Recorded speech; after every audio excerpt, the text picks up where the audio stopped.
armas, batallas y hombres que cambiaron el curso de la historia. Esto y mucho más en Velum Artis Historia Militar.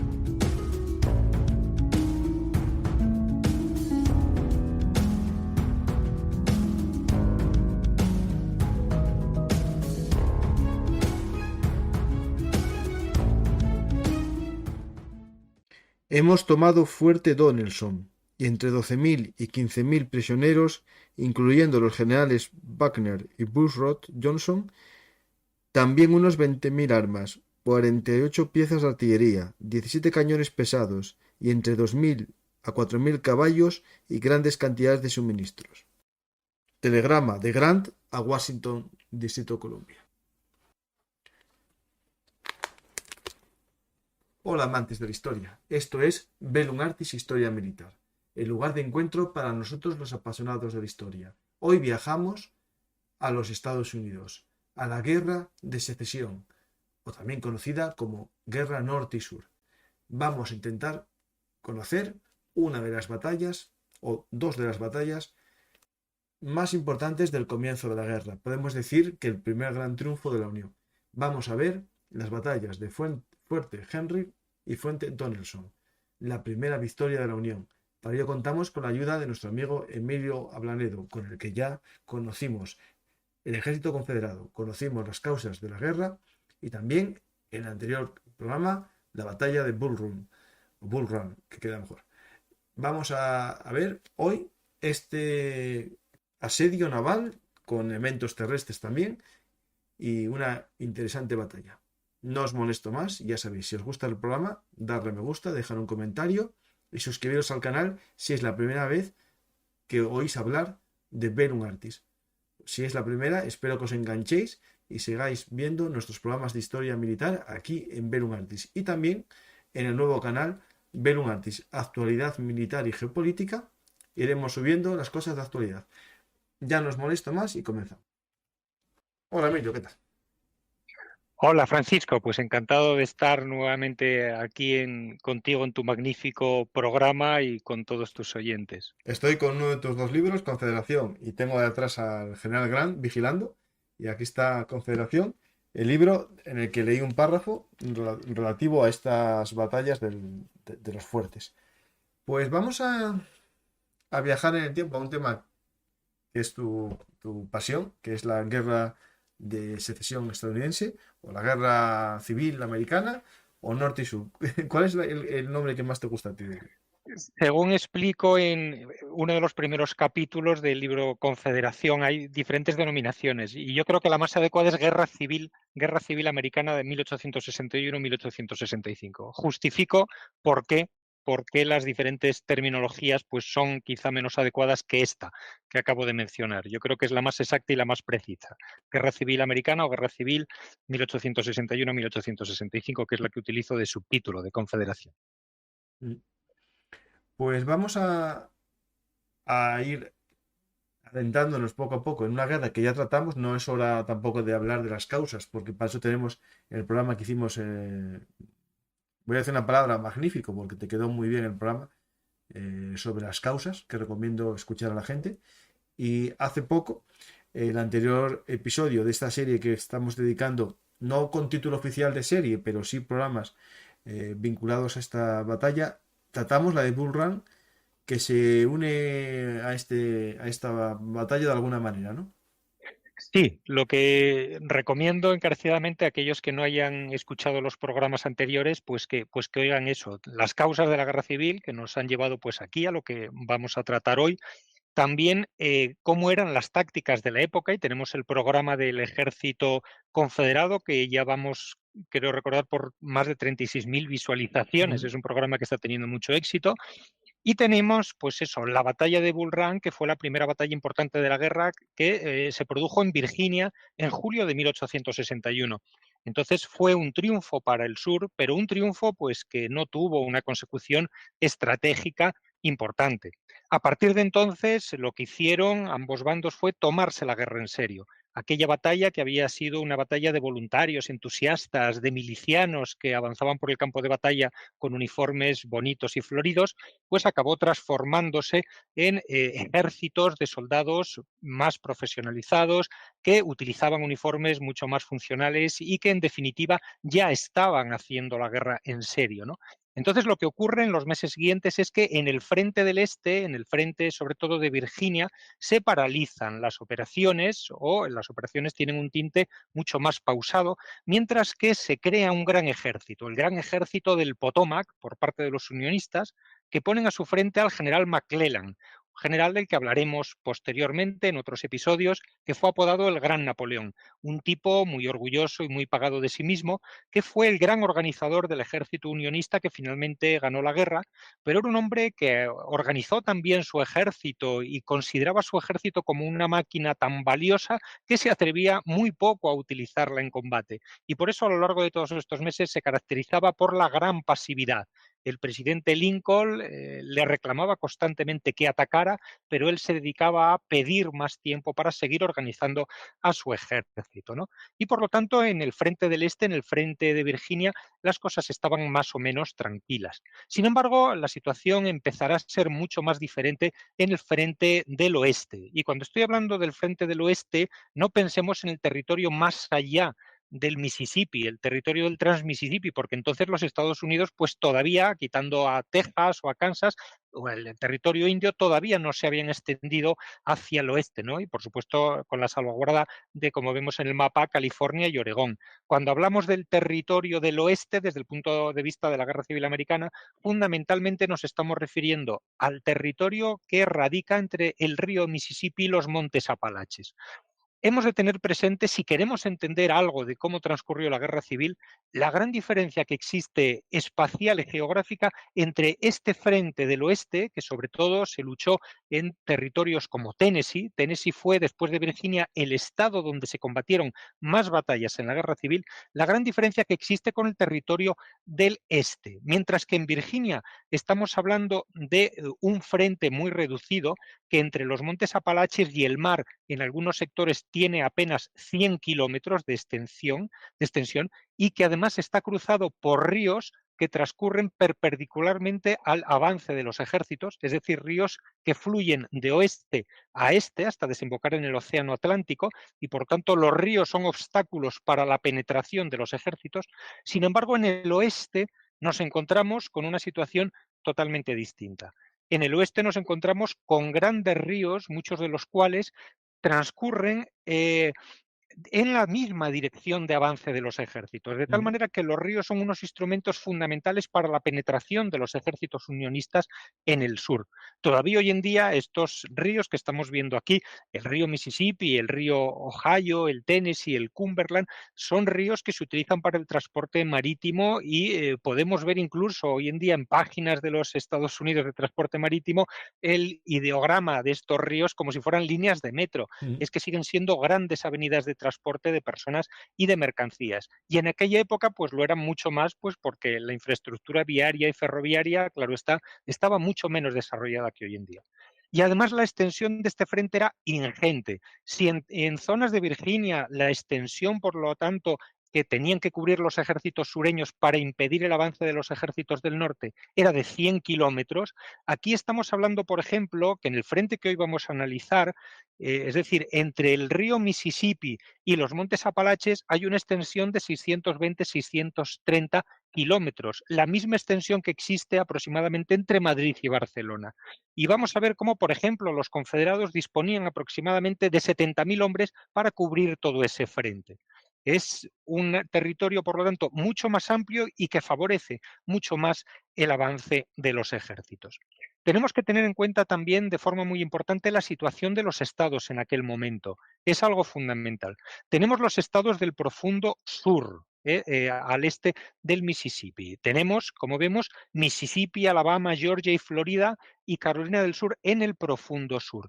Y por encima de estos estados, pegados al Mississippi, nos encontramos en primer lugar con el estado de Tennessee, que vemos que está como tumbado, ¿no? Como puesto en horizontal, y por encima de Tennessee el estado de Kentucky. Es muy importante tener presente que en aquellos momentos, en los primeros meses de la guerra, el estado de Kentucky declaró su neutralidad y por lo tanto ninguno de los ejércitos, ni del norte ni del sur, se atrevía a entrar en Kentucky, Ujú, porque temían que si vulneraban y violaban la neutralidad de este estado, se decantara o por el norte o se decantara por el sur. ¿Qué ocurre? Que en septiembre de 1861 los confederados pierden los nervios, ¿no? Los confederados están viendo que en el territorio de Kentucky la Unión ha abierto oficinas de reclutamiento y que se están alistando voluntarios para pelear con el norte. Y entonces el general Leonidas Paul, que era un hombre además que era obispo episcopaliano, en aquel momento era general, ujú, pues decide entrar en Kentucky. Y entonces entra en Kentucky y ocupa una posición muy importante en Kentucky sobre el río Mississippi, para controlar el río Mississippi, que es lo que se llama Columbus, el fuerte de Columbus, que era una posición que fortificó sobre el río Mississippi, impidiendo, por lo tanto, el paso hacia el sur por esta gran avenida de los barcos unionistas, y lo fortificó incluso inicialmente con 17.000 hombres, ¿no? ¿Qué ocurre? En ese momento, en el Mississippi, los federales estaban en otro punto muy importante, que es el punto que vemos ahí de Cairo. El punto de Cairo, que es un punto que controla la confluencia entre el río Mississippi y el Ohio. ujú. Y ahí estaban los unionistas. Y ahí había un general muy unionista muy famoso, del que vamos a hablar, el general más importante de toda la guerra, que era Ulysses Grant, ¿no? Ulysses Grant. Una breve reseña de Ulysses Grant, resumiendo mucho, porque también hablaremos de él largo y tendido en los próximos episodios.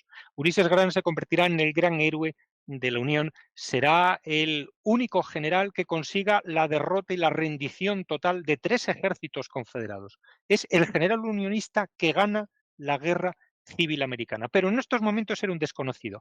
Era un hombre que tenía 39 años, que venía de unos orígenes modestos. Su padre había nacido en Ohio, en el norte. Su padre tenía una curtiduría, había trabajado su padre con John Brown, y Grant decidió emprender la carrera militar en West Point, no porque tuviera una vocación militar, sino porque quería obtener una vocación, una educación, y quizá accediendo a West Point pues era la mejor manera de tenerlo, proviniendo de una familia humilde, ¿no? Por lo tanto, él pasó por West Point sin pena ni gloria. Luego sí que participó en la guerra con México, aunque fue el primero en criticar esa guerra como imperialista e injusta. Pero en la guerra con México él se distinguió también, por ejemplo, haciendo uso de los caballos. Hubo un episodio de sus combates ahí en que él huyó, como vemos en las películas de indios, ¿no? Con el cuerpo colgado del caballo y protegiéndose. Ujú. También llegó a instalar en una batalla un cañón en la torre de una iglesia, y sobre todo estuvo en intendencia, ¿no? Y acabó conociendo muy bien la importancia de la logística en los ejércitos. Después de la guerra, siguió en el ejército regular, estuvo en California, estuvo en Oregón, y dejó el ejército pues porque empezó a tener problemas con la bebida. Los militares en aquel entonces vivían en situaciones pues de aislamiento y en situaciones muy difíciles, y muchos de ellos caían en depresiones y en el alcoholismo. Y este parece ser que fue el caso de Grant. Grant en aquel momento ya se había casado, y se había casado, a pesar de provenir él de una familia profundamente contraria a la esclavitud, se había casado con la hija de un esclavista, Ujú. con la familia Dent en San Luis, en Missouri, ¿no? Fue tal el rechazo que originó esta boda en su familia, que su padre se negó incluso a asistir a la boda. Paradójicamente, Grant, que con el tiempo sería el gran paladín de la lucha contra la esclavitud, llegó cuando dejó el ejército, tuvo que ponerse a trabajar en la granja con su mujer, y llegó a utilizar a los esclavos de su mujer. E incluso él llegó a comprar un esclavo, aunque al año siguiente llegó a manumitirlo, llegó a liberarlo, a pesar de su difícil situación económica, ¿no? Él era contrario a la esclavitud, pero tampoco estaba dispuesto a que los abolicionistas y su radicalismo antiesclavista hiciera saltar la Unión por los aires. Por eso incluso en las últimas elecciones de 1860, antes de la guerra, no votó a Lincoln, sino que votó al presidente demócrata, ¿no? A los demócratas, al candidato demócrata, ¿no? Paradójicamente, ¿no? Él que con el tiempo se convertiría, como digo, en el gran artífice de la victoria de la Unión. Como también referencia, simplemente mencionar, antes de entrar ya en esta acción concreta que a él le tocó, decir como a título de curiosidad que estuvo en España, que después, porque él llegó a ser presidente de los Estados Unidos después de la guerra, después de dejar de ser presidente en 1877, hizo un viaje con su mujer por todo el mundo y estuvo en España en 1878, estuvo en Vitoria, donde lo recibió Emilio Castelar, perdón, en San Sebastián, que lo recibió Castelar, en Vitoria lo recibió el rey Alfonso XII, estuvo en Madrid, estuvo en Sevilla, en Cádiz, en Granada, en Alicante y en Barcelona. Y no sé si me dejo algún punto, ¿no? Y decir que sus memorias son quizá las grandes memorias militares por excelencia del siglo XIX, que fueron escritas por su amigo Mark Twain. Por lo tanto, no es casual que fueran unas memorias militares tan exitosas, ¿no? Las tengo yo aquí. Con este escritor. Son portentosas, ¿no? Y entonces, en estas memorias también detalla estas batallas de las que vamos a hablar hoy, que son importantísimas. Yo las cito en mi libro, dedico un pequeño capítulo en mi libro Confederación, pero sí es cierto que todo el mundo habla siempre de lo importante que son estas batallas, pero nadie las aborda en profundidad. Pues nosotros vamos a hacerlas, porque tienen una trascendencia estratégica capital. Estaba cogiendo uno de los libros de las memorias de Grant que publicó H.R.M. y justo se me acaba de suicidar un clip de Playmobil que tenía justo delante. Que me acaba de caer. Voy a recogerlo después. Pues era solo para enseñar que hay unas memorias publicadas de Grant por la editorial H.R.M. Por lo tanto, el que las quiera leer las tiene. Pues lo que tenemos que tener claro es que Grant reacciona a esta ocupación. Si podemos volver a la imagen de los ríos, Grant reacciona a esta entrada de los confederados en Kentucky, y Grant lo que hace es ocupar Paducah. Tenemos que tener en cuenta la importancia de los ríos. Tenemos el río Mississippi, que transcurre de norte a sur, sin ningún problema. Pero luego tenemos que en el río Mississippi desemboca el río Ohio. Ohio, pues que vemos que tiene una desembocadura perpendicular que viene aproximadamente, si tomamos las agujas de un reloj, para aquellos que no estén viendo este mapa, pues el río Ohio, por así decirlo, entra en el Mississippi aproximadamente desde la una y desemboca en el Mississippi, ¿no? Y el río Ohio es el que marca todo el límite entre el norte y el sur, el límite entre Kentucky, Indiana e Illinois, ¿no? Y luego hay dos ríos muy importantes que son donde están Fort Henry y Fort Donelson, que parten desde cerca de Paducah, desde el río Ohio, hacia el sur, en principio de forma paralela. Tenemos el río Tennessee y el río Cumberland. Estas son las dos grandes avenidas que se van a dilucidar en estas dos batallas de las que vamos a hablar hoy. Como vemos, por lo tanto, tenemos el Mississippi, del Mississippi sale el Ohio y a su vez del Ohio descienden inicialmente hacia el sur, primero el río Tennessee y luego el río Cumberland, que transcurren paralelos hasta tener entre sí una distancia aproximadamente de 19 kilómetros y luego se separan. Y ambos, el río Tennessee más hacia el sur y el río Cumberland más hacia el norte, trazan un recorrido similar, en forma como de plato, como de bol, ¿no? Primero van hacia el sur, luego se estabilizan, el río Tennessee baja hasta recorrer el norte de Mississippi y luego vuelve a subir, ¿no? Y el río Cumberland más arriba hace también la misma trayectoria. Podemos visualizarlos como si fueran también el perfil de un plato, ¿no? Bajan hacia el sur, se estabilizan y luego vuelven a subir hacia el norte. Entonces, estas eran dos grandes avenidas de penetración para la Unión capitales. Tengamos en cuenta, como decía antes, que entre el río Mississippi y los montes Apalaches tenemos 620 y 630 kilómetros. Grant, después de ocupar Paducah, lo que hace es tantear las defensas en Columbus, en el Mississippi. Enfrente de Columbus hay un pequeño lugar de ferry, una pequeña fortificación confederada. Esto lo ataca en el mes de octubre, lo ataca Grant y hay una batalla importante que se llama la batalla de Belmont, en la cual Grant tiene que retirarse, pero bueno, da señales de su combatividad.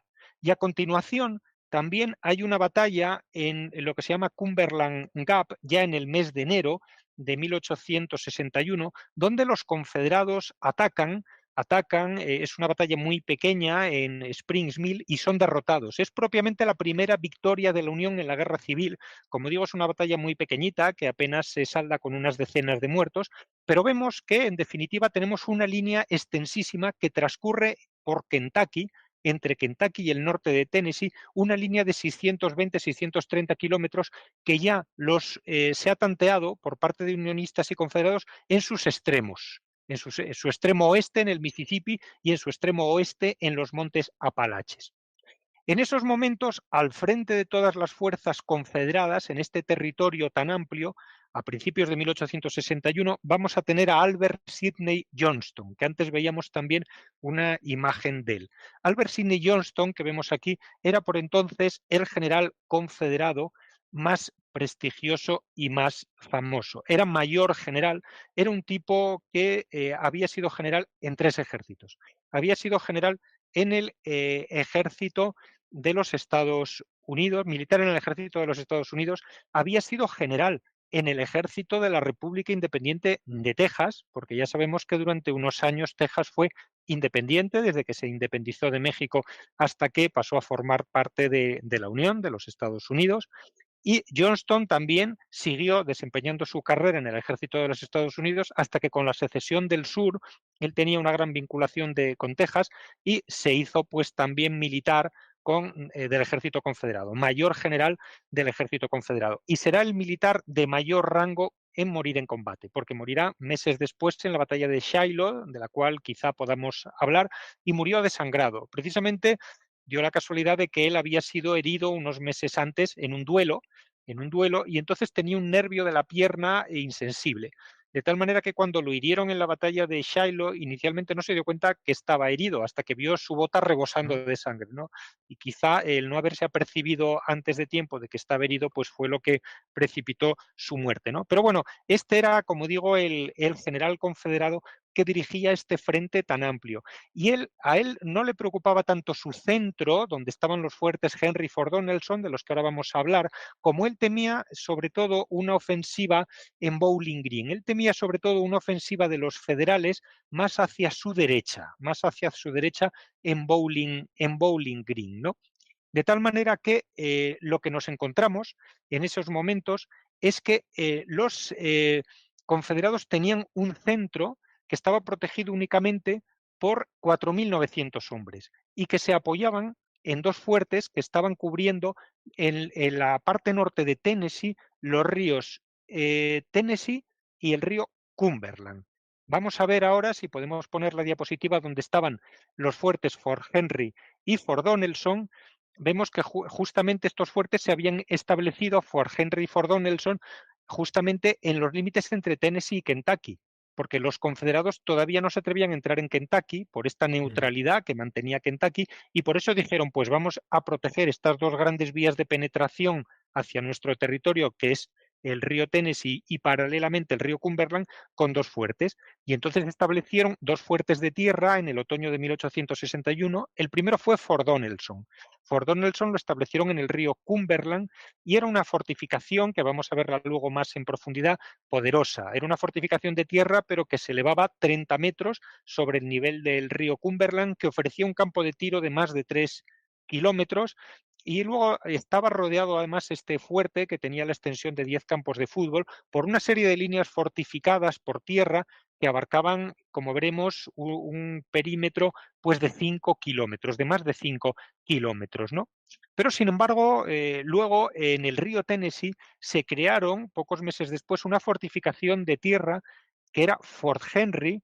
¿Qué ocurre? Que Fort Henry era quizá la mayor chapuza de la historia militar de los Estados Unidos, porque Fort Henry era un fuerte también de tierra de forma pentagonal, hecho fundamentalmente por esclavos, dirigidos por los militares, y Fort Henry estaba hecho en terreno pantanoso y en terreno inundable. inundable, increíblemente inundable, ¿no? De tal manera que vamos a ver cómo se va a ir inundando paulatinamente a lo largo de la batalla, ¿no? Y es, como digo, una de las grandes chapuzas de la historia. ¿Quién situó este fuerte allí? Bueno, pues lo situó Donelson, que fue el que dio nombre al primer fuerte, ¿no? Era un hombre que era militar, pero también era un político, y bueno, él situó Fort Henry, como vemos, en un territorio inundado, pero sin embargo los ingenieros militares le dieron el visto bueno a esta situación del fuerte, ¿no? Y esto va a condicionar muchísimo la batalla, ¿no? Va a condicionar la batalla porque al frente de Fort Henry estaba Tillman, Joy Tillman, que acabamos de ver también la diapositiva, este señor Joy Tillman, que era un ingeniero también, era un ingeniero militar que había desarrollado también parte de su vida profesional al margen del ejército en los ferrocarriles y que había vuelto, y él mismo luego se quejaba de que la gran chapuza, ¿no? Que había sido Fort Henry. Y Tillman fue puesto al frente de ambos fuertes, de Fort Henry y de Fort Donelson. ¿Por qué? Porque ambos estaban simplemente a 19 kilómetros de distancia. Y lo que hacían era que con aproximadamente 4.900, 5.000 hombres, poder desplazarlos para cubrir uno u otro fuerte, dependiendo de por dónde pudieran avanzar los federales. Entonces, inicialmente, Tillman vio la amenaza en Fort Henry. Tillman se dio cuenta de que Fort Henry iba a ser difícilmente defendible y mandó construir una fortificación de tierra al otro lado del río en una altura, Fort Heyman. Llevaron allí a tropas, llevaron allí a esclavos y les pusieron también a construir, realizar una fortificación más elevada sobre el río que permitiera dominar el río y proteger Fort Henry, que Fort Henry estaba abajo en este terreno pantanoso. ¿Qué pasa? Que en el momento en que Grant, como vamos a ver, lanza su ofensiva, Fort Heyman todavía no estaba terminado. Fort Heyman no estaba terminado. Esta era la situación, ¿no? Por lo tanto, del centro confederado. Como digo, un centro confederado que ofrecía dos grandes vías de penetración a la Unión, el río Tennessee y el río Cumberland, que en sus primeros kilómetros, antes de desembocar en el río Ohio, transcurrían de forma paralela. Y por aquí, por el primero de estos ríos, por el río Tennessee, es por donde el general Grant va a obtener permiso de su superior, el general Hayek, para avanzar. Grant hasta entonces era un don nadie, Ulysses Simpson Grant. Su propio superior, Hayek, que era conocido, era un tío muy culto, un mayor general de la Unión, muy soberbio, conocido como Sesos Viejos, porque era pues un gran intelectual, consideraba a Grant simplemente una mosca encima del trasero de una vaca. Era un tipo que no le daba la menor importancia, ¿no? Sin embargo, Grant, como no tenía nada que perder desde el punto de vista de su prestigio militar, insistió mucho en que le dejaran lanzar una ofensiva contra estos fuertes. Y finalmente, pues Hayek acabó cediendo. ¿Y qué hizo? Pues dejó en manos de Grant una fuerza naval, mejor dicho, fluvial, muy importante, y también dos divisiones y una brigada.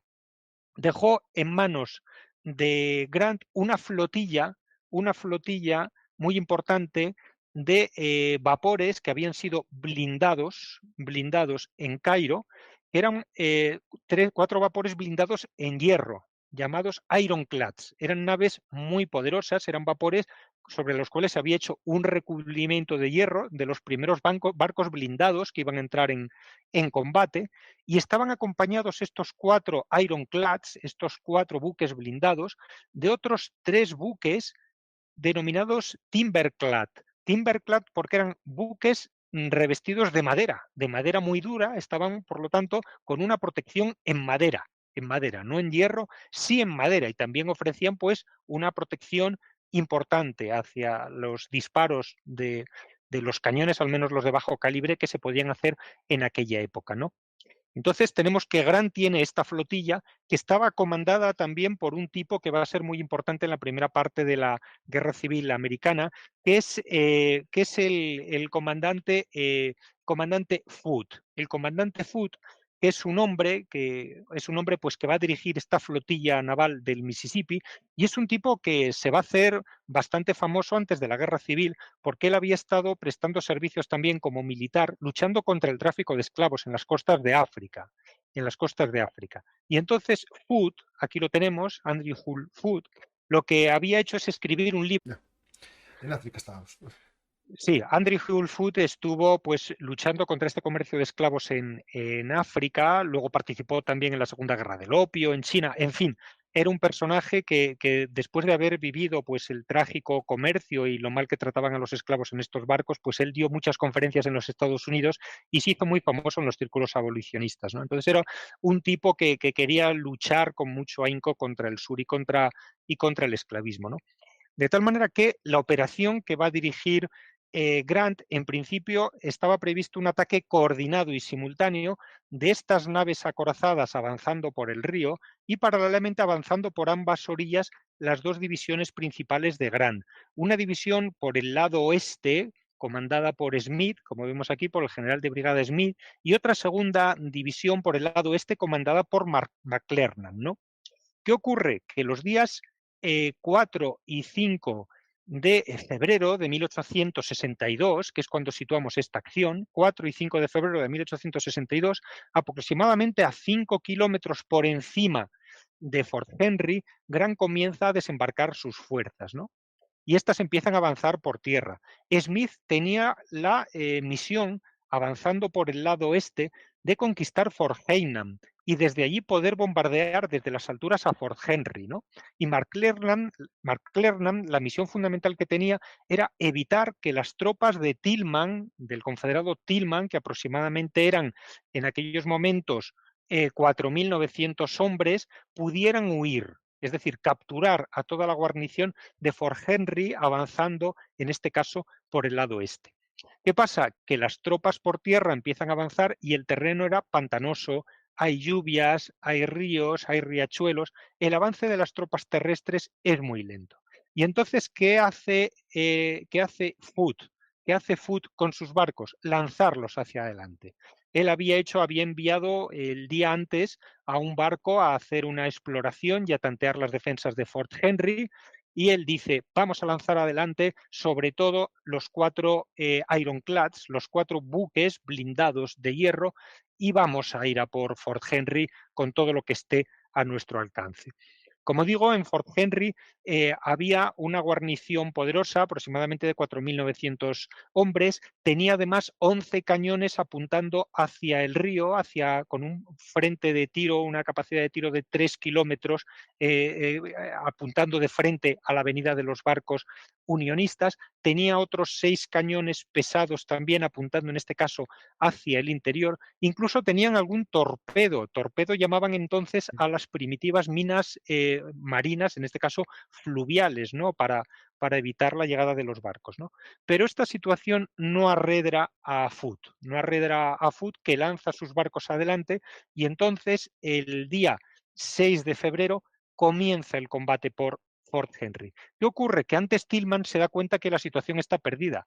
Tillman se da cuenta y dice, están avanzando los unionistas, van a acabar conquistando Fort Henry, van a dejarnos aquí aislados, el fuerte se está inundando, Fort Henry se está inundando, dice, yo lo que tengo que hacer aquí es hacer una defensa simbólica para mantener el honor de la Confederación, y mandó evacuar el fuerte a la mayoría de sus tropas. Les dijo, ir corriendo a proteger Fort Donelson, que está a 19 kilómetros. En el Rillman ordenó a la mayoría de sus tropas que salieran y se fueran hacia el este, que se refugiaran en Fort Donelson, a 19 kilómetros, y él se quedó allí simplemente con una compañía de Tennessee para plantear pues una defensa, digamos, por defender este honor del sur, ¿no? Pero sabía que aquella batalla estaba perdida, porque, como digo, además de esta flota unionista, 15.000 unionistas se le venían encima por tierra por ambas partes del río, ¿no?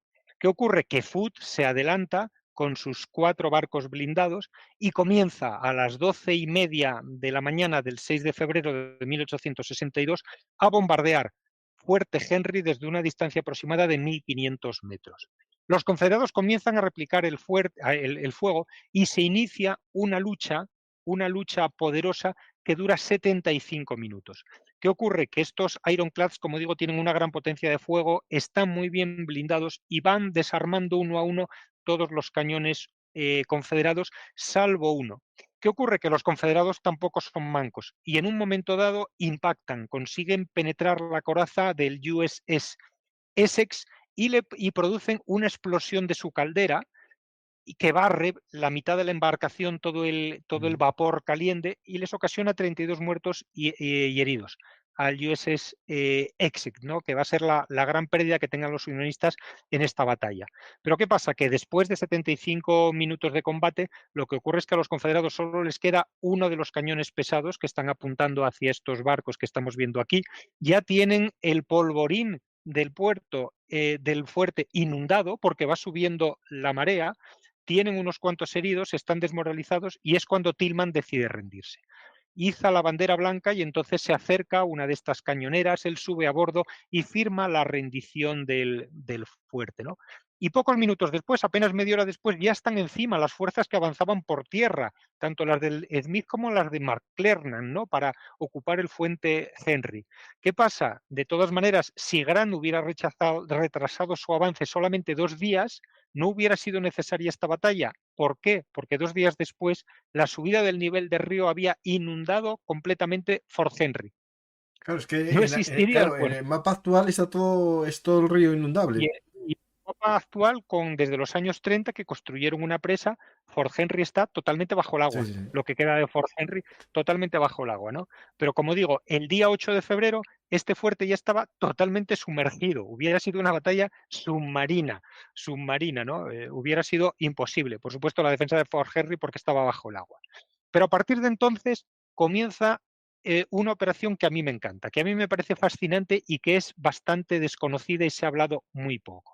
A partir de entonces comienza lo que se llama el raid de los buques blindados de madera, con madera, de los timberclads de Phelps, el raid de Phelps. Me explico. Era tal la confianza que, Hull tenía en el éxito de su bombardeo del fuerte, que hizo sobre todo con los 4 barcos blindados en hierro, que preparó a los 3 barcos de madera que se habían quedado en la retaguardia Mm. y les dijo: nada más que se rinda Fort Henry, vosotros lo que hacéis es lanzaros río Tennessee arriba, arrasando con todo lo que veáis. Y no os detengáis mientras podéis navegar. Avante todo y al ataque con todo. De tal manera que en el momento en que se rinde Fort Henry, bueno, se produce un gran éxito. Los barcos blindados de hierro que habían sufrido más daño, 3 de ellos volvieron al Cairo con las banderas confederadas capturadas, pregonando la victoria, y fueron muy bien recibidos. Pero mientras tanto, los 3 barcos blindados en madera, comandados por el teniente Phelps, Ledyard Phelps, recibieron la orden de no detenerse y remontar el río Tennessee a todo vapor. Su objetivo era, como digo, arrasar con todo lo que vieran a su camino, sobre todo con un puente que tenían a 40 kilómetros de distancia, un puente elevadizo en la localidad de Danville. De tal manera que los 3 barcos se lanzan hacia allí a toda velocidad. Los confederados, el primer barco confederado, que era el barco Dunbar, los ve venir, ve llegar a toda velocidad a aquellos vapores, y pies para que os quiero montar rápidamente el río Tennessee con los 3 unionistas corriendo detrás de él. Llega al puente de Danville y bajan el puente para evitar que los unionistas puedan remontarlo, ¿no? Y los transportes confederados, varios vapores más confederados que habían allí, que eran bastante lentos, también recogieron todo lo que pudieron Mm. y zarparon a toda velocidad, remontando el río Tennessee, huyendo de los unionistas.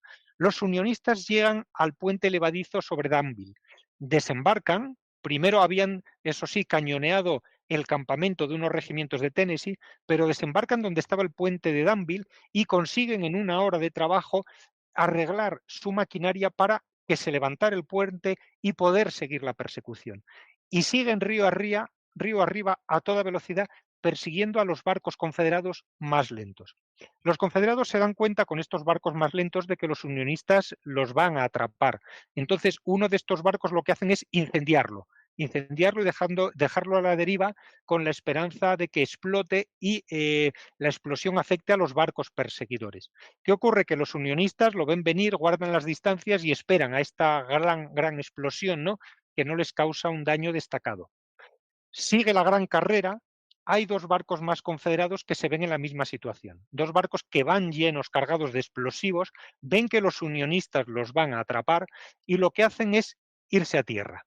Ven además la casa, una mansión que había al lado del río Tennessee de un juez unionista muy importante, y lo que hacen es, dicen, pues vamos a aprovechar, desembarcan al lado de la casa, salen corriendo, le pegan fuego a los barcos, y la explosión que pagaron estos barcos fue tal que prácticamente los barcos unionistas que en ese momento estaban a 1 kilómetro tuvieron daños y daños que fueron destacados. Ujú. Imagínate qué explosión que volatilizó entera los barcos, volatilizó la casa de este juez unionista y a 1 kilómetro de distancia afectó también a los barcos unionistas perseguidores. Los barcos unionistas siguieron adelante, remontando el río Tennessee, y paran en un sitio al día siguiente, en la mañana del 7 de febrero, estuvieron navegando toda la noche, remontando el río. El 7 de febrero llegan a un sitio que se llama Perry's Landing, y ahí fueron recibidos por simpatizantes unionistas con banderas unionistas, dándoles vítores. Fue muy importante, por lo tanto, la presencia de estos barcos en el territorio enemigo para reforzar también el sentimiento unionista que ya había. Es algo que dedico un capítulo en mi libro Confederación, dedico un capítulo entero al unionismo en la Confederación. Muchas veces cuando oímos hablar de los sureños y de la Confederación pensamos que todos eran partidarios, ¿no?, de romper con el norte y de luchar por el sur. No era así. Había amplios sectores de población que estaban en contra del separatismo y que estaban dispuestos a luchar contra él dentro de las fronteras de la Confederación. Y por tanto los unionistas en este raid brutal que estaban desarrollando por el río, pues se vieron muy apoyados por estos civiles. Siguieron avanzando y esa tarde llegaron a un sitio que se llamaba Cerro Gordo, donde se encontraron ni más ni menos con un astillero donde los confederados estaban intentando fortificar un vapor, crear ellos también un buque blindado, un ironclad. Entonces consiguen llegar allí, consiguen destrozar lo que estaban construyendo, se quedaron con las chapas de hierro, con las maderas, con la maquinaria que estaban empleando, con las armas, y siguieron río arriba persiguiendo a los vapores confederados.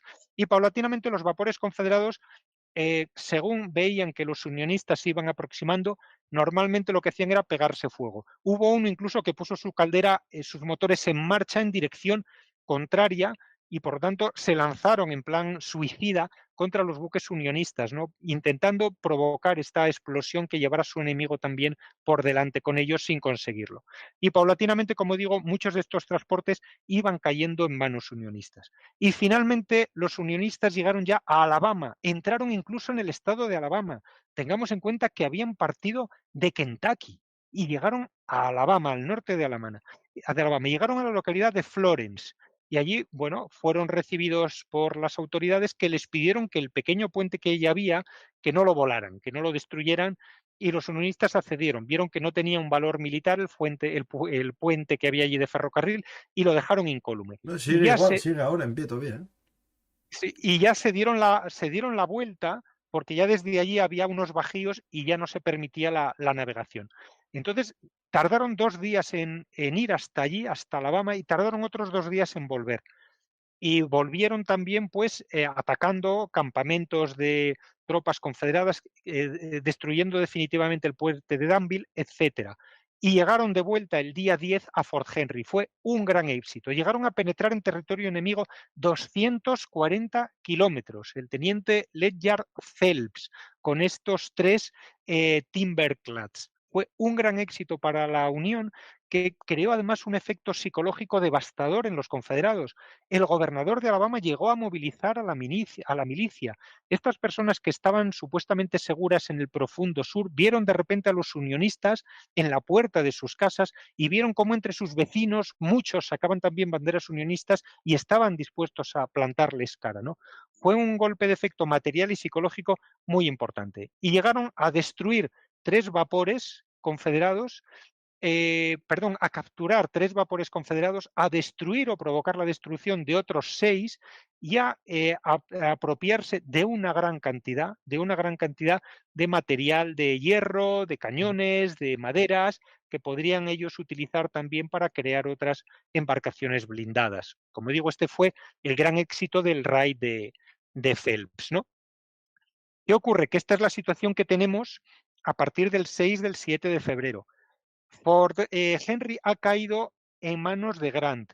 ¿Y qué ocurre? Que fue la gran victoria por primera vez, se produce una victoria relevante de la Unión en la Guerra Civil Americana y todos los periódicos unionistas pues claman victoria, las campanas suenan por las ciudades y poblaciones del norte y Ulysses Simpson Grant se convierte en el gran héroe unionista. Tengamos presente que había sido una batalla bastante incruenta, porque se rindieron en Fort Henry solamente 94 confederados, que sufrieron 15 muertos y 20 heridos. Y los unionistas únicamente lamentaron 11 muertos y 31 heridos y desaparecidos, la mayoría, como hemos visto, en el USS Essex, ¿no? Sin embargo, el triunfo estratégico había sido importantísimo porque se habían abierto las puertas del río Tennessee y se había llegado hasta Alabama. Y Grant se convierte en el gran héroe. Y aquí es donde surgen las envidias, porque su superior Hayek no lo puede soportar. Esos viejos, como era llamado este gran intelectual, este mayor general, que supuestamente tendría que estar por encima del bien y del mal, no soporta que este niñato de apenas 39 años y que hasta hace poco consideraba una mosca en el trasero de una vaca, pues se esté llevando toda la gloria del país. Y reacciona de una manera visceral. Yo creo, Francisco, que nosotros, seguro que tú y muchos de nuestros oyentes, tenemos que soportar, por circunstancias de nuestra vida, a personas que se dejan llevar por la envidia de una forma visceral. Y vemos cómo personas supuestamente inteligentes pierden los papeles por causa de la envidia. Bueno, pues esto es lo que pasó con Hayek. Hayek comenzó a desprestigiar inmediatamente a Grant, comenzó a criticarle, comenzó a insistir, transmitiendo tanto a los medios como a Washington DC, pues que Grant era un tipo que había tenido problemas con el alcohol, que parece ser que estaba volviendo a beber, volvió en definitiva a difamarlo, ¿no? Y a transmitir noticias negativas sobre él a Washington, como digo, llevado por esta envidia desaforada, ¿no? Pero mientras, Grant no se detenía en estas consideraciones y Grant estaba dispuesto a seguir avanzando a toda costa, a toda costa. Él ya había conseguido la rendición incondicional de Joel Tillman, que Joel Tillman pues cayó prisionero, luego sería intercambiado y en 1863 moriría en la campaña de Champion Hills, también luchando contra las tropas de Grant. Pero Grant había conseguido, como digo, este gran éxito y dijo, pues ahora vamos a por Fort Donelson. Y Grant inicialmente dijo, voy a conquistar Fort Donelson, nada, en un par de días. Vamos hacia allá. Y avanzaron sus dos divisiones, dejó su brigada, la brigada a cargo de Louis Ballas, como se puede ver en el mapa, la dejó en Fort Henry y mandó avanzar a sus dos divisiones, a Smith y a la división de McClernand, por las dos grandes carreteras, bueno, grandes carreteras, las dos carreteras hábiles que había por la zona, ¿no? Por Telegraph Road y por Ridge Road. Fueron avanzando las dos divisiones. Smith más hacia el norte, McClernand fue avanzando más hacia el sur. Y paulatinamente, ¿qué hizo Grant? Mandó a Foote y a su flotilla que remontara el río Tennessee, volviera al río Ohio, subiera hasta el río Ohio y luego por el río Ohio descendiera por el río Cumberland para lanzar sobre Fort Donelson también un ataque simultáneo, tanto por tierra como por el río. Claro, los confederados ante esta situación se alarmaron muchísimo. Como hemos visto, estaba al mando Albert Sidney Johnston.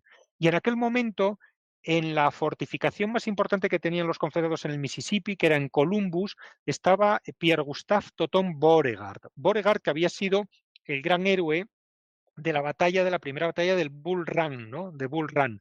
Allí estaba Beauregard, ¿no?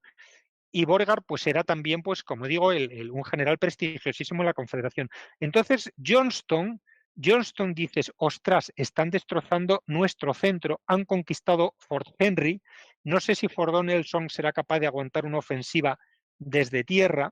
Yo, sobre todo, no temo tanto que ataquen mi centro, como de momento está haciendo Grant. Yo temo a las tropas unionistas que están a mi derecha, las tropas de Don Carlos Buell, que están sobre todo en la zona de Bowling Green. Yo creo que este ataque a los fuertes es una finta y que el golpe poderoso y colosal me va a venir de los unionistas por mi derecha, ¿no? Dice, entonces Johnston se resigna y dice, vamos a retirarnos de Kentucky, vamos a retirarnos hacia el sur de Tennessee. Pero dice, en esta retirada vamos de momento a proporcionar hombres para defender transitoria y provisionalmente Fort Donelson. En aquel momento Fort Donelson estaba defendido con los aproximadamente 4.700, 4.800 hombres que habían escapado de Fort Henry y se habían ido a Fort Donelson. Johnston lo que dice, bueno, pues vamos a reforzarlos con 12.000 hombres más, con 12.000 hombres más. Entonces, con transportes fluviales sobre todo, va llevando de otros puntos 12.000 confederados aproximadamente a Fort Donelson. No es De tan tal grande manera, para meter esa gente, ¿eh?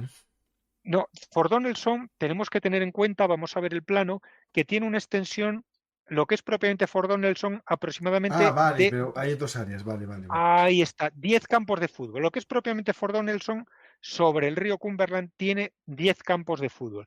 Pero luego hay una serie de fortificaciones que se extienden en forma de semicírculo, protegiendo desde Fort Donelson hasta la localidad de Dover, que forman un semicírculo de 5 kilómetros aproximadamente de distancia, 5 kilómetros de perímetro. Ese perímetro son aproximadamente 5 kilómetros. Y tengamos en cuenta además que Fort Donelson protegido también este perímetro por varios ríos. Sí. Tenemos el río Hickman, que vemos que parece un riachuelo, pero no lo es, no lo es, ojo.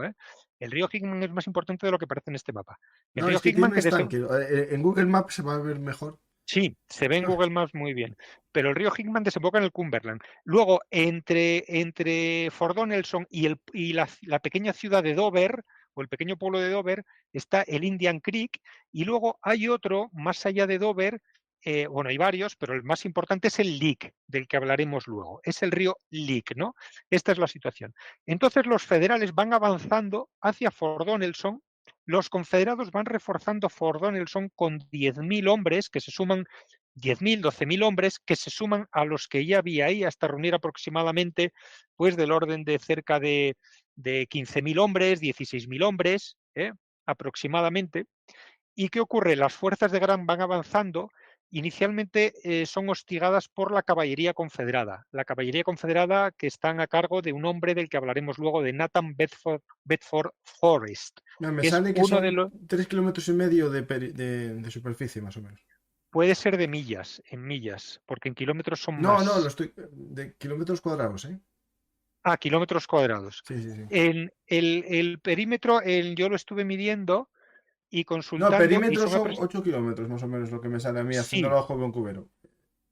sí, habría que quitar luego lo que ocupan los ríos y lo que no está cubierto Sí. por los atrincheramientos, que vemos que sería 8 kilómetros, si sumamos sería 5 kilómetros de atrincheramientos que vemos ahí, de fortificaciones, y quitando las fortificaciones serían como 8 kilómetros aproximadamente. Y pues ahí estaban todos estos confederados, ¿no? Entonces, inicialmente, Grant llegó allí con dos divisiones, con Smith y con McClernand, ¿no? Que se puso Smith al norte y McClernand al sur. El día 12 tantearon estas defensas confederadas, tantearon las defensas confederadas. Grant les dijo que no quería un enfrentamiento masivo todavía, les dijo que no quería un enfrentamiento masivo, entonces tantearon las defensas.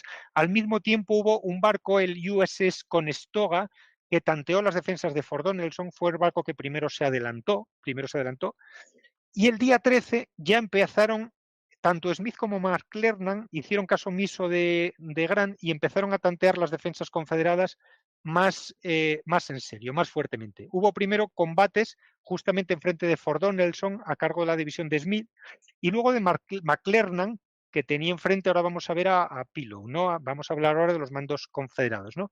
Pero hubo aquí estos combates. Fueron especialmente destacados los combates que mantuvo McClernand, porque en ese sector había una temperatura realmente bastante agradable para la fecha, había hojas secas y se incendiaron en los combates estas hojas. Y hubo soldados heridos unionistas que estaban allí quemándose, achicharrándose, ¿no? Y los confederados les ayudaron a salvarse, ¿no? A salvarse del fuego. Fue uno de los actos humanitarios pues, más relevantes en toda la guerra, ¿no? Pero los unionistas se dieron cuenta de que no tenían tropas suficientes para cubrir todo el frente, ¿no? Y entonces le pidieron a Grant que desplazara la brigada de Wallace, que se había quedado en Fort Henry, y así lo hizo. Grant desplazó la brigada de Wallace y al mismo tiempo le pidieron más refuerzos. Y entonces mandó que Foote descendiera rápidamente por el río Cumberland y trajera refuerzos. Y entonces vamos a ver cómo en las horas siguientes los unionistas van a recibir entre Wallace y Foote más refuerzos hasta llegar prácticamente pues a 25.000 hombres, a 25.000 hombres de refuerzos. Mientras tanto, la noche del 13 ocurre algo muy importante y es que bajan dramáticamente las temperaturas. Antes tenían una temperatura agradable, pero se desploman hasta 12 bajo cero las temperaturas, Madre mía. 8 centímetros de nieve. Bueno, muchos soldados no tenían, además, se habían desprendido antes de estos días de sus abrigos, estaban muy poco protegidos de las inclemencias y pasaron una situación muy lamentable y muy penosa. Fueron unos combates muy penosos, ¿no? Y por lo tanto tenemos así esta situación en la noche del 13 de febrero de 1862 al 14 de febrero de 1862, tenemos esta situación. Vamos ahora a analizar brevemente cuál era la estructura del mando dentro de Fort Donelson. Al mando de Fort Donelson, Andrew Sidney Johnston quería poner a Beauregard, con el que había estado hablando de si retiraban las fuerzas o no. Pero Beauregard dijo, se olió lo que pasaba y dijo, oye, yo estoy aquí en Columbus, tendría que organizar la retirada de las tropas que tengo en Columbus, en el Mississippi. Yo tengo una dolencia de garganta y a ver que yo no estoy en condiciones físicas de ir a Fort Donelson. Tienes que darle el mando a otro, tienes que darle el mando a otro. Entonces, ¿qué es lo que hizo Albert Sidney Johnston? Pues tuvo la desdichada idea de dar el mando a un general político, a un militar político de aquellos que tenían tanta fuerza, sobre todo al comienzo de la guerra en ambos bandos, que era Lloyd aparece por ahí. Lo tenemos, el general, perdón, John Floyd. Creo que hay una foto por Ya ahí, está, ya Floyd. está. John B. John Floyd. B. Floyd, John B. Floyd, efectivamente, que es un militar, como digo, un militar político, John B. Floyd, que a mí no me gusta nada. ¿Por qué? Porque hablo en mi libro, en la biografía que tengo sobre el general Lee, hablo de Floyd. La primera campaña del general Lee, con mando operativo en la guerra civil, fue en el oeste de Virginia, en lo que hoy en día es Virginia Occidental. Y quizá, sin quitarle responsabilidades a él, que analizo toda la campaña y explico qué responsabilidades le correspondían a cada uno de ellos, quizá el mayor responsable de su fracaso fuera este señor que vemos aquí, Floyd, John B. Floyd. Él era además un político que era muy conocido en los Estados Unidos con anterioridad, ¿no? ¿Por qué? Porque había sido, antes de la Guerra Civil, había sido secretario de guerra, secretario de guerra del presidente Buchanan, del demócrata Buchanan, y había cometido bastantes irregularidades, aunque nunca lo habían conseguido trincar, procesar por corrupción, porque nunca habían encontrado suficientes pruebas, ¿no? Pero era un tipo que había estado involucrado en, por ejemplo, un escándalo muy turbio que se llamaba de los bonos indios. Hubo un robo de bonos que estaban destinados pues a las reservas indias, en la cual parece ser que Floyd pudo haber estado implicado a través de un sobrino de su mujer. Siendo secretario de guerra también había serias sospechas porque había concedido pues contratos para construir fortificaciones pues de carácter prevaricador, pero sobre todo si había algo por lo que era polémico John B. Floyd es porque supuestamente, antes de que empezara la guerra y previéndose que se iba a producir la secesión del sur, distribuyó importantes arsenales unionistas del ejército de los Estados Unidos en arsenales del sur, sabiendo que estos arsenales, cuando el sur se independizara, iban a quedar en manos de los separatistas. De tal manera que Floyd tenía un gran pavor a caer en manos unionistas porque sabía que si no era por una cosa, era por otra, probablemente fuera a ser procesado. Probablemente fuera a ser procesado por traición. Y él era un militar, como digo, muy enredador, muy político. Cuando la campaña en el occidente de Virginia fracasó, él se apuró a través de sus gabinetes de prensa de echar la culpa de todo lo que había pasado al general Lee. De tal manera que Lee, que si era un militar hasta el tuétano, pues él estaba inerme, ¿no?, ante aquellas artimañas más propias de un político y de la comunicación de un político con sus gabinetes de prensa, con sus periodistas amigos, con sus sobornos y sus chantajes a unos y a otros, para limpiar su imagen y echar la culpa de todo lo que había pasado a Lee. Por eso, como digo, Floyd es un militar político de una gran incompetencia y es un tipo además experto en todas las argucias y artimañas para quitarse de encima responsabilidades. Como digo, una persona que nunca me simpatizó y ahora vamos a ver cómo esta mala fama que yo no le estoy dando, ¿no? Estoy proclamando, ya veremos cómo no es injustificada. El segundo al mando era Gideon J. Pillow, que era también militar profesional, pero también se había metido en política, había luchado, creo recordar, en la Guerra de México, como otros tantos, pero bueno, también había hecho su carrera y sus pinitos políticos, y era un hombre que los últimos años de su vida estaba más dedicado a la política que a la milicia, ¿no? Y era el segundo al mando, y vamos a ver que va a tener una responsabilidad trascendental en lo que ocurrió a continuación. Y el tercero al mando era Simón Bolívar Wagner. Este era el más serio de los tres. Este era un hombre que era amigo personal de Grant. De este ya hablamos, ¿no? Bueno, de este igual hablamos por una razón. No, Ah, no, nosotros no. del hijo en la Del Segunda Guerra hijo, porque Mundial. el hijo fue el que murió en Guadalcanal. Sí, El sí, hijo sí, sí, fue sí, sí. el militar de mayor graduación en morir en combate en el ejército de los Estados Unidos en Guadalcanal, cuando impactó un proyectil japonés de pequeño calibre Mm. en una pieza de coral y le impactó directamente en el corazón, ¿no? Pues era hijo de este señor que vemos aquí, de Simón Bolívar Wagner, que era el más serio de los tres. Era amigo personal de Grant porque había coincidido con Grant en California, cuando Grant estaba destinado allí. No solo eran amigos, sino que fue cuando Grant tuvo problemas con el alcohol, tuvo problemas con la bebida y fue despedido, dejó el ejército Grant. Simón Bolívar Wagner le prestó dinero a Grant para que pudiera viajar hasta Missouri a reunirse con los Dent, a reunirse con su familia política y establecerse como granjero, ¿no? Incluso aprovechándose Grant de los esclavos de su esposa, ¿no? Por lo tanto, vemos que Simón Bolívar Wagner pues estaba enfrentado, como ocurriría en otras ocasiones a lo largo de la Guerra Civil, con su gran amigo Grant, ¿no? Entonces, ¿qué ocurre? Floyd tenía el mando sobre estos tres. En aquellos momentos, Wagner estaba controlando y dirigiendo las tropas que estaban en el fuerte Donelson, que como digo era un fuerte 30 metros elevado sobre el río, y Pillow se ocupaba de las fuerzas que estaban más hacia el este en el pueblo de Dover, de todo este gran perímetro, ¿no? ¿Qué ocurre? Que los unionistas lo que deciden es intentar hacer nuevamente lo que habían logrado en Fort Henry, rendir Fort Donelson con un ataque fluvial. En este caso, nuevamente lanzando los Ironclads. Después del triunfo en Fort Henry, los Ironclads eran considerados pues como una nueva superarma prácticamente invencible, ¿no? ¿Qué ocurre? Que como hemos visto habían atacado Fort Henry y en Fort Henry la situación de tiro que tenían los confederados era muy No, diferente a la de arras Fort casi. Donelson. ¿Por qué? Porque estaba muy al ras. Fort Henry estaba muy a ras de agua, de tal manera que los disparos desde el fuerte eran muy horizontales, ¿no?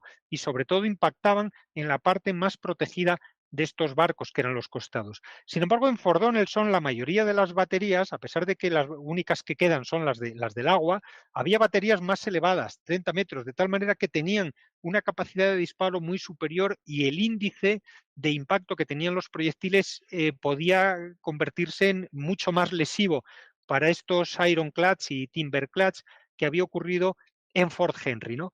Y esto es lo que ocurre con el combate que se traba el 14 de febrero. Foote, después de desembarcar en sus transportes a las tropas, lanza los Ironclads y los Timberclads al ataque de Fort Donelson, sin haber hecho ningún reconocimiento en fuerza. Y además se acerca temerariamente.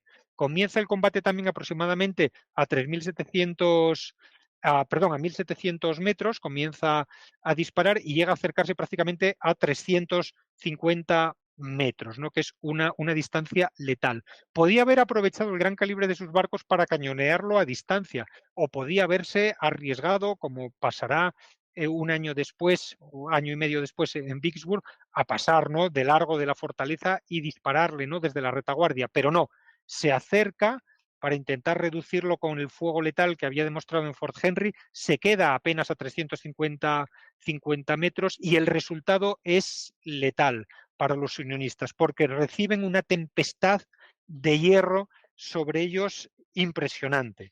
Reciben 500 disparos de los confederados, de los cuales se producen una serie de impactos abrumadores.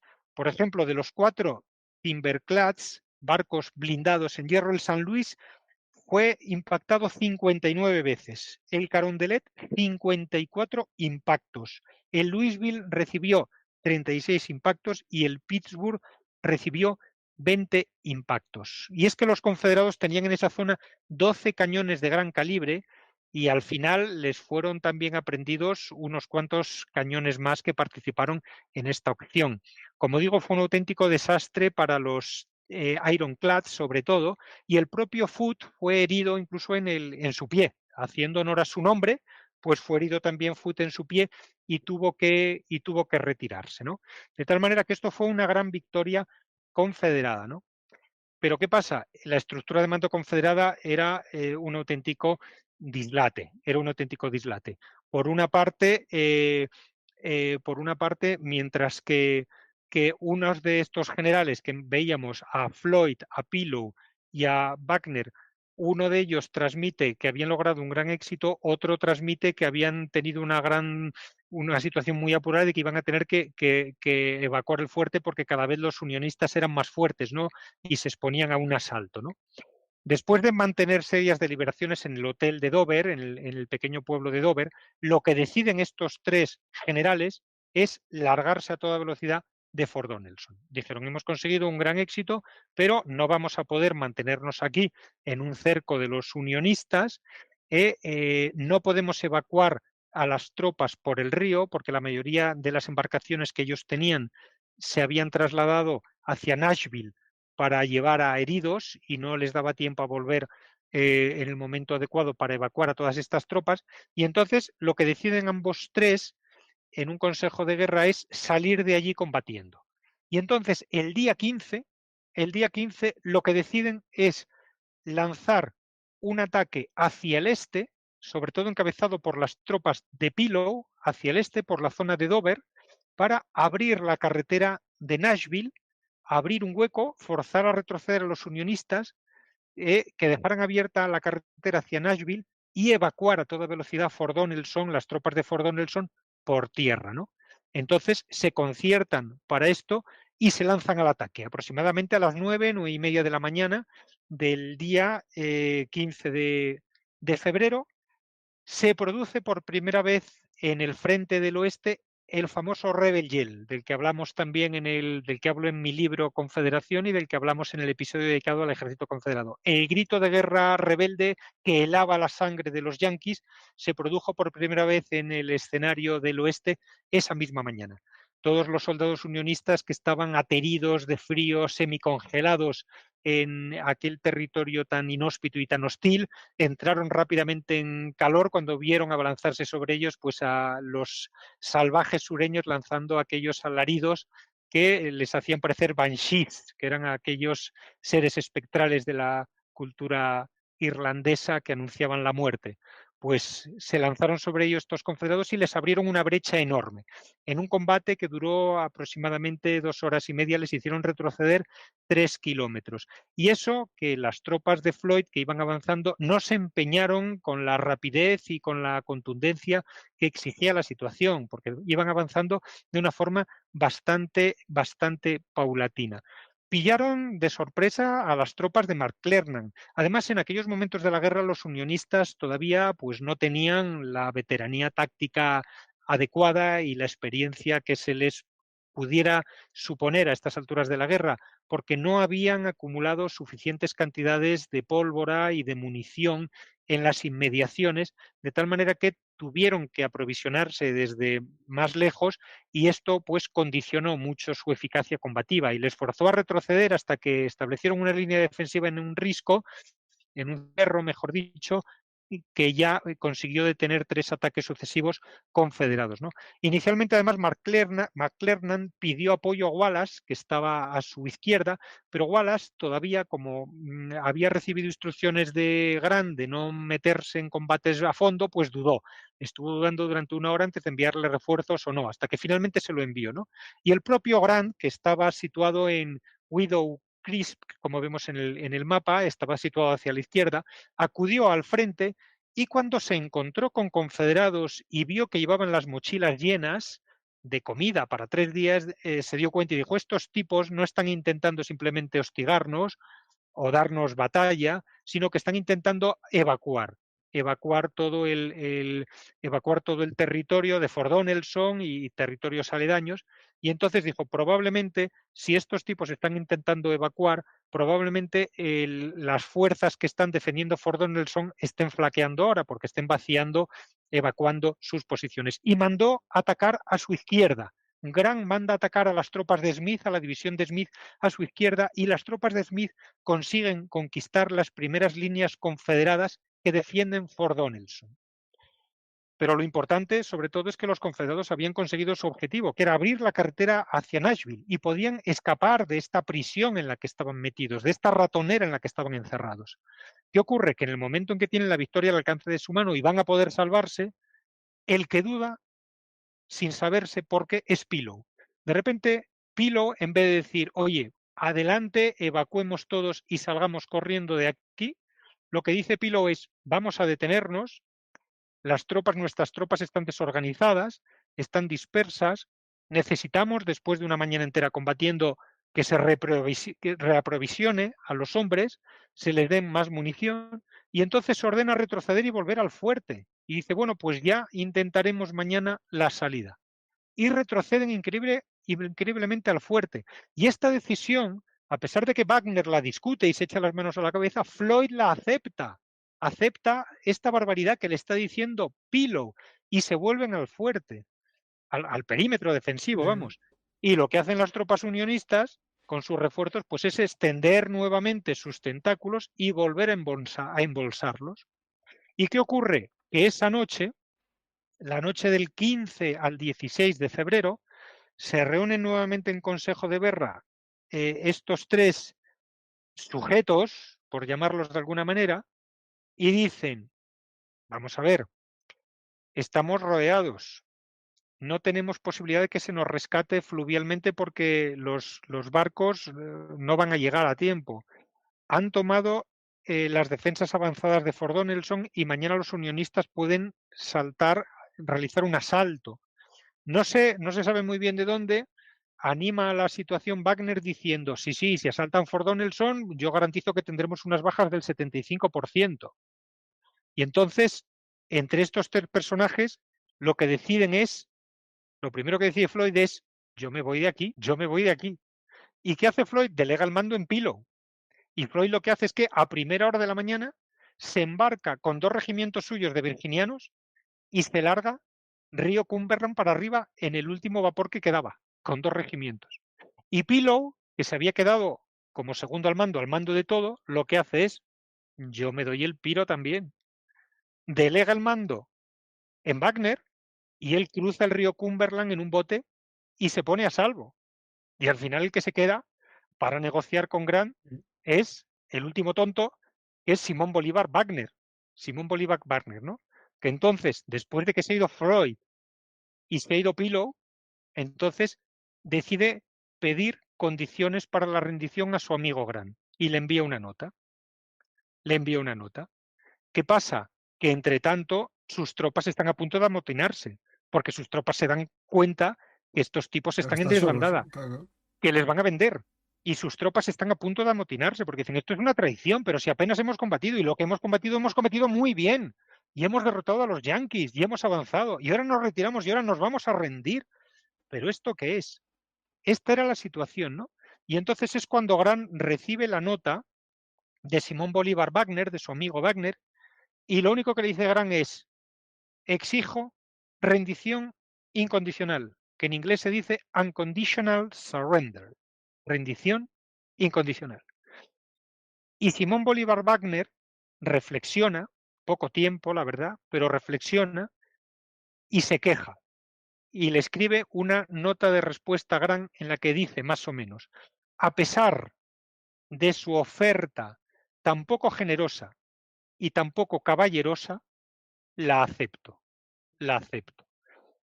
Bolívar Wagner esperaba de su amigo al que le había prestado dinero que se portara mejor con él, pero, como diría Grant, amiguiños, pero la vaquiña por lo que vale.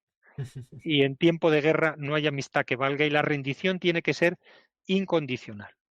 Y como digo, las tropas confederadas estaban a punto de rebelarse y el que no se rindió fue el mejor líder de caballería de toda la guerra de la Confederación, que es este señor que vemos aquí, Nathan Bedford Forrest. Si hemos visto la película Forrest Gump, pues está inspirado el nombre de Forrest Gump en este personaje, Nathan Bedford Forrest.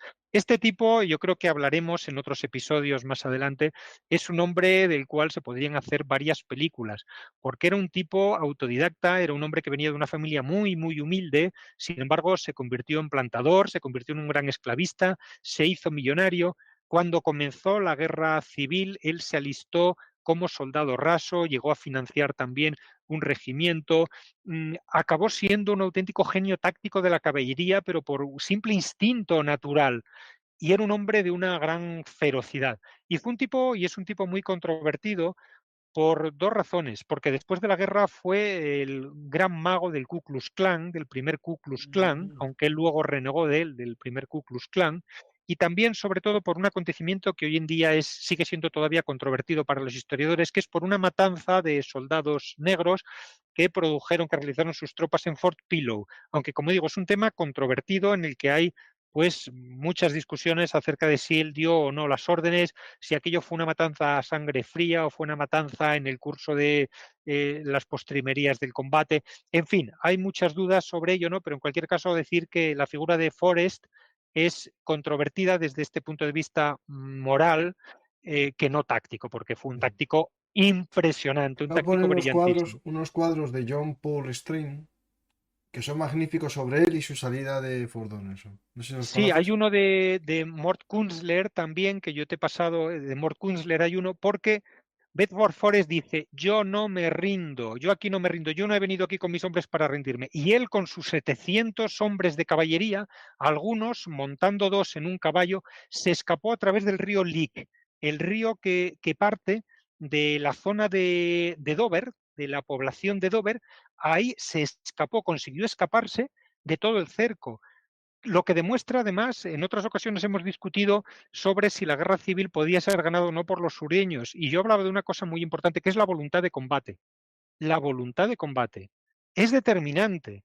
Aquí a los sureños les falló esa voluntad de combate. Muchos más podían haber escapado, como escaparon las tropas de caballería de Forrest. Podían haber escapado por el cauce del río Leak. Los federales todavía no tenían todos los huecos cubiertos y esta vía era una vía de escape importantísimo. Muchos más confederados podían haberse escapado por aquí, pero no lo hicieron y al final la derrota fue terrible. Cuando se rindió Fort Donelson, entonces sí que surgió la gran exaltación en el norte. El propio Grant telegrafió a Washington exultante diciendo que había capturado a 15.000 hombres, aunque realmente no eran tantos. Propiamente los confederados capturados fueron 12.392 capturados y tuvieron los confederados 327 muertos y 1.127 heridos. En total tuvieron casi 14.000 bajas. Y sin embargo, las bajas unionistas apenas fueron poco más de 2.500. 2.691 bajas unionistas. 507 muertos, 1.976 heridos y 208 desaparecidos, ¿no? Por lo tanto, tenemos unas bajas, insisto, de poco más de 2.500 de la Unión contra casi 14.000, 2.500 contra casi 14.000 bajas confederadas. Un auténtico desastre. Y como digo, Ulysses Simpson Grant se convirtió en el gran héroe unionista. ¿Por qué? Porque además su apellido, sus dos nombres, Ulysses y Simpson, US, se convirtió en el acrónimo de Unconditional Surrender Grant, rendición incondicional Grant. Pasó a ser su nombre oficioso. Casi Como, garantizada. como Halleck y los grandes envidiosos seguían insistiendo en que Grant era un desastre, en que era un borracho, en que había recaído en los viejos hábitos, cuando el presidente Lincoln se hartó de oír estas difamaciones y habladurías, fue ese contexto en el que dijo esta frase tan famosa, ¿no? Oiga, díganme ustedes qué marca de whisky bebe Grant para enviar una caja a todos mis generales, porque quiero que todos mis generales sean como Grant.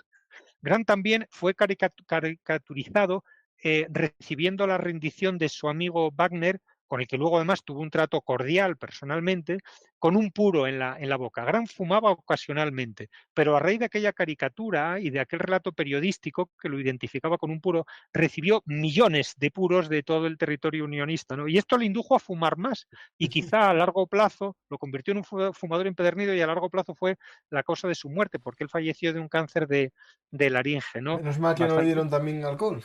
Si menos no, mal que no le dieron alcohol, bastantes años después pues, de su muerte, ¿no? Y sobre todo, como digo, convirtió en el gran héroe unionista porque fue el único general que derrotó y consiguió la rendición incondicional de tres grandes ejércitos. El primero, este ejército que vemos aquí, de Fort Henry y Fort Donelson.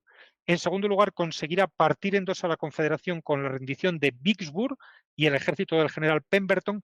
Y finalmente, con unas concesiones, eso sí, graciosas por su parte, conseguirá la rendición más importante de la guerra, la rendición de la élite de las fuerzas confederadas, el ejército del norte de Virginia y del general Lee, que yo en la biografía del general Lee pues me detengo a narrar este momento tan especial de la historia de forma muy detallada, ¿no? Muy detallada. Las consecuencias, además, materiales para la Unión de esta victoria fueron inconmensurables, porque la mitad de Tennessee cayó en manos unionistas. Los confederados se retiraron de Columbus, tuvieron que abandonar Nashville. Pocos días, 2 semanas después, Nashville, la capital del estado de Tennessee, cayó en manos de la Unión. Llegó a estar amenazado el norte de Mississippi y el norte de Alabama. Se abrió en definitiva, se desbarataron, por lo tanto, las defensas confederadas avanzadas. Enormes cantidades de material, de fábricas, por ejemplo, en Clarksville, de territorio cultivable cayeron en manos de las tropas unionistas y se señalaron claramente cuáles serían las líneas de avance de sus ejércitos en el oeste, que serían las que, en último término, estos ejércitos del oeste acabarían desventrando a la Confederación y partiéndola en pedazos y destruyendo su capacidad económica y su moral de combate, mientras las tropas del general Lee resistían en el frente más estrecho de Virginia. Por lo tanto, podemos decir que Fort Henry y Fort Donelson no solamente fueron las primeras victorias unionistas, sino que fueron unas victorias estratégicas que tuvieron unas dimensiones inconmensurables y que por eso consideraba que era muy oportuno tratar un poco más en profundidad, porque yo creo que en español, yo por lo menos lo he buscado, pero no he encontrado ningún otro vídeo en español y publicaciones en español prácticamente tampoco he encontrado más detenidamente sobre esta operación que, como vemos, es interesantísima, sí, porque sí, sí. tenemos batallas por fuertes, tenemos operaciones fluviales, tenemos un raid que penetra en territorio enemigo 240 kilómetros y rendición y capitulación total y absoluta de un ejército, ¿no? Por lo tanto, como digo, creo que era algo que había que tratar y que abordar y espero que los oyentes y videntes pues lo hayan disfrutado.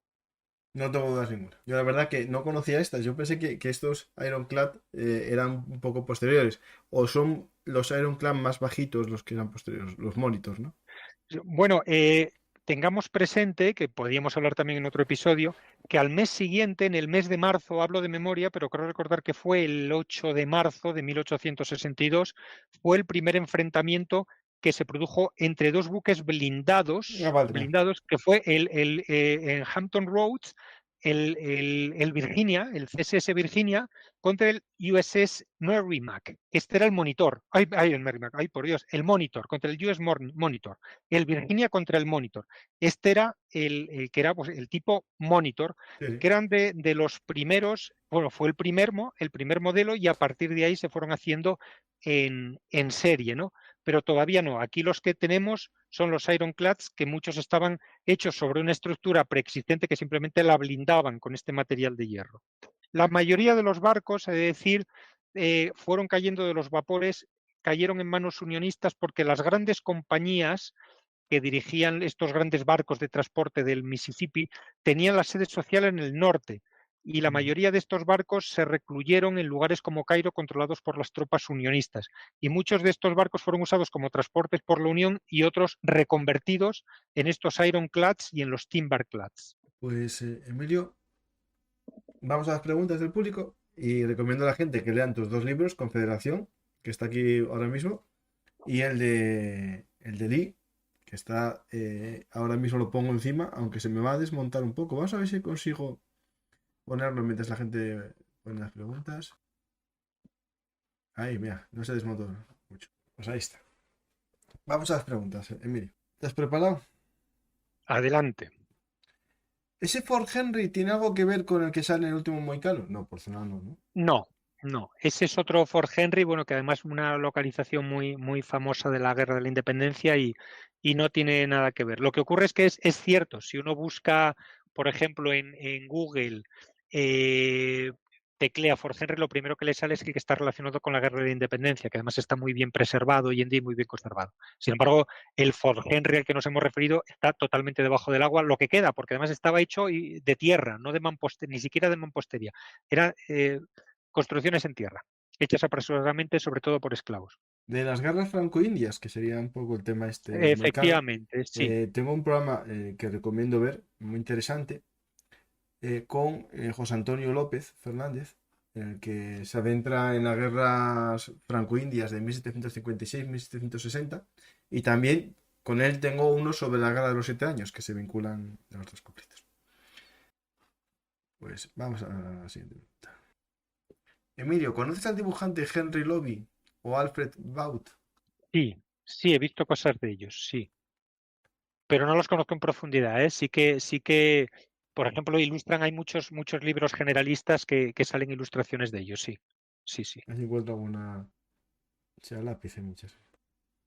Él, por ejemplo, el Bout fue el que hizo, por ejemplo, el famoso bosquejo de la rendición de Appomattox, de cuando sale de la casa Lee acompañado del sargento, del ordenanza. Aunque yo en el libro explico luego si había un ordenanza o había dos. Hay dudas sobre ello, pero creo recordar que el sketch que hay ahí hablo de memoria, pero uno de los sketches más famosos es de este hombre. Estaba buscando alguno para poner y ahí es que muchos tienen marca de agua. Hay muchos grabados, de grabados muchísimos. No sé si solo es de los que hacían grabado, aunque hay un cuadro aquí, hay un cuadro de óleo también. Vamos al siguiente. Hay otro de él, por ejemplo, estoy visualizando de la rendición también de Appomattox, porque claro, era a toda velocidad, era pues como David, por ejemplo, cuando hizo el esbozo de María Antonieta camino de la ejecución, ¿no? David hizo el esbozo a toda velocidad, Mm, fijándose en lo que ocurría. Pues este hombre también, ¿no? Aparte de sus cuadros, él hacía esos esbozos en estas situaciones históricas que estaba viviendo y que no había tiempo a fotografiar. sí. Pero el mejor comandante de caballería no era Jeb Stuart. A ver, Jeb Stuart en el ejército del norte de Virginia. Mm, En el ejército del norte de Virginia. En el frente del oeste, sin lugar a dudas, Bedford Forrest. Y Bedford Forrest sí que fue un tipo pues con una brillantez y una agilidad táctica que yo me atrevería a decir pues que tuvo, en fin, más virtuosismo incluso que el propio Jeb Stuart, aunque para gustos se hicieron colores, ¿no? mm, Pero ambos eran indudablemente dos grandísimos líderes de la caballería, ¿no? Pero Bedford Forrest, no nos olvidemos, era un tipo, bueno, pues que nunca se rindió, ¿no? Y era un tipo que tampoco tuvo graves errores destacables, ¿no? Sin embargo, Jeb Stuart, pues sí los tuvo, ¿no? Sobre todo en la campaña de Gettysburg y Prolegómenos, ¿no? Pero indudablemente ambos fueron dos líderes, ¿no? Pero quizá, desde el punto de vista, yo si tuviera que hacer una apuesta por uno de los dos, a pesar de que desde el punto de vista personal, pues yo indudablemente tengo más afinidad por Jeb Stuart, es decir, me ocasiona más simpatía personal que mm. Forrest, que Bedford Forrest, pero desde un punto de vista táctico, de su agilidad táctica, de su ferocidad, de su forma de salir, como hemos visto aquí, de las situaciones más apuradas, yo apostaría por Forrest, Mm. aunque por un pequeño margen. Buscando la foto. El revólver Lemat tenía una sorpresa final. ¿Tenía? ¿Perdón? Una sorpresa final. Sí, el revólver Lemat, hablamos de él, creo recordar, En el cuando programa de graba Confederados, que hablamos de todas las en el armas. programa del Ejército Confederado hablamos de las armas cortas y el revólver Lemat era una auténtica maravilla, sobre todo para los combates de caballería, porque había varias versiones, ¿no? Pero claro, hablo de memoria porque ya hace mucho tiempo además que hemos grabado este programa, ¿no? Pero la versión más famosa, pues juraría que tenía 5 disparos de un calibre y luego tenía otro cañón en el centro que era Ah, un disparo de posta. Entonces este era devastador, porque disparaba posta con un contenido devastador. Además de los disparos propios de un revólver, tenía esa sorpresa final del disparo de posta, que me imagino que a eso se está Sí, sí, refiriendo sí, sí. la persona que hace la Sí, pregunta. tenía un tambor de 9 disparos, pone.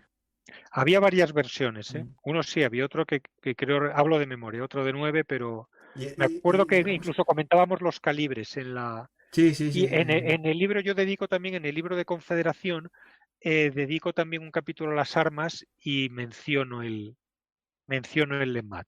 Menciono también el LEMAT. Lo que pasa es Ah, que, mira, pues eso, había una palanca la en el palanca que extremo del permitía cambiar martillo que te el permitía disparo, cambiar sí. al cañón grande o el de escopeta.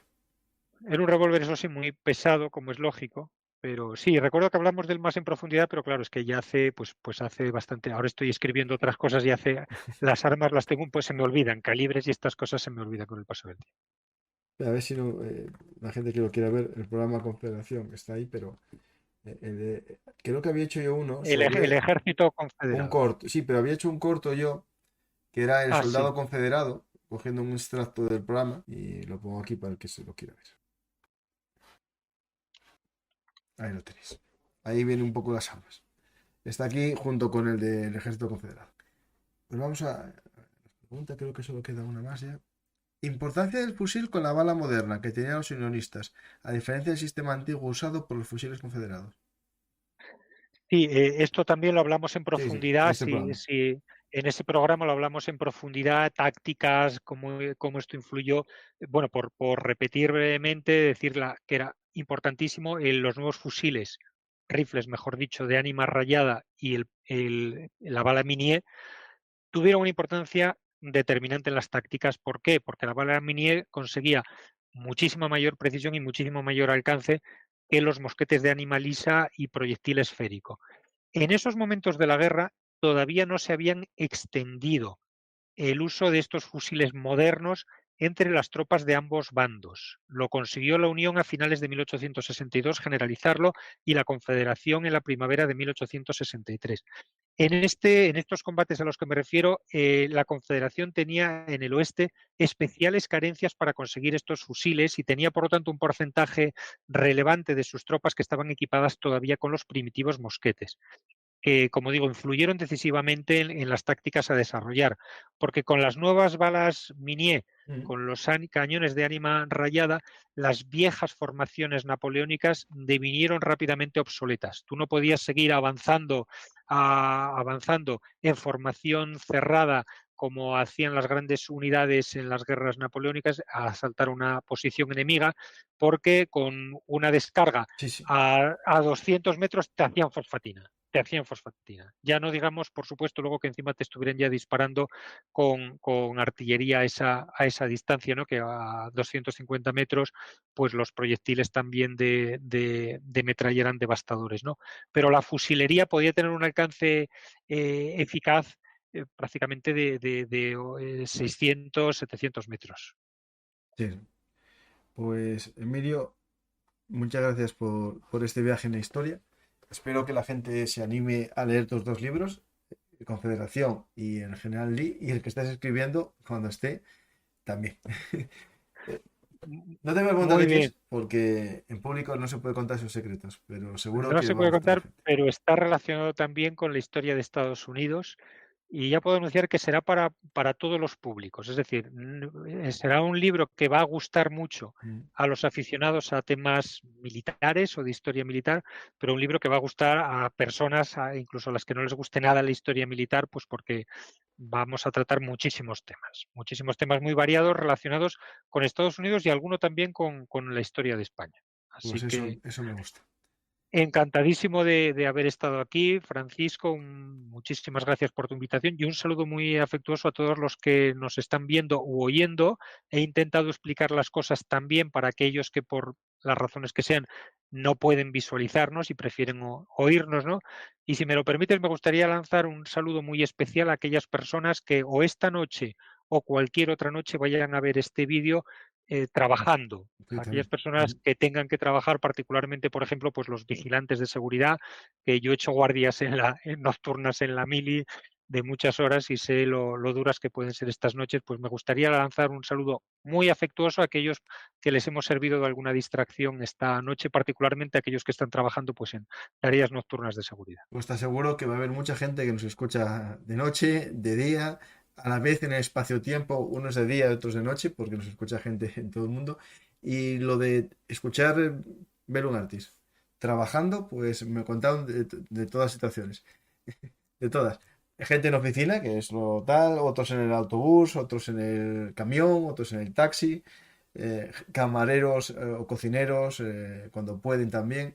Es lo bueno del formato YouTube, también se puede escuchar. Hay gente que yo, por ejemplo, tengo el YouTube Premium y lo escucho ya como tipo podcast o en iVoox también. Por lo tanto, el que no quiere aprender es porque no quiere. Ahora, mientras haces cualquier cosa, de hecho yo en el gimnasio me dedico a escuchar podcasts de otros. Bueno, el gimnasio, una vez al mes que voy. Pero cuando voy a andar, eso sí que lo hago mucho. Pues muchas gracias, Emilio. La verdad que es todo un placer. Y gracias por venir, esta es tu casa. Ahora pondremos fecha al siguiente programa, que ya tendrás que pensar qué episodio siguiente de la guerra, conectado un poco, ¿no? Con el espacio, con esto, no saltarnos al final de la guerra, sino un poco esta serie. Y muchas gracias y a ver si vienes por Asturias ahora en verano y nos vemos. Claro que sí. Un fuerte abrazo, Francisco. Pues Encantado. gracias y Emilio, recomiendo esos dos libros. Recordar, Confederación y General Lee, publicados los dos por la editorial Actas. Y como siempre, me despido de vosotros, agradeciéndoos vuestra paciencia, vuestras ganas de aprender y sobre todo agradeciendo que deis a me gusta y dejéis un comentario. Y así más gente podrá escuchar este programa y sobre todo aprender de la historia militar. Muchas gracias a todos y hasta la próxima historia hablada. Ya sabéis, nos podéis invitar o me podéis invitar a un café en Patreon, PayPal o Bizum o también en los sistemas de micromecenazgo aquí en YouTube o en iVoox, nada más. Y nada menos que obligaros también, y ahora os obligo a todos, a suscribiros a Belum Artis, Actualidad Militar y Geopolítica, el nuevo canal aquí en YouTube. Gracias y hasta la próxima historia.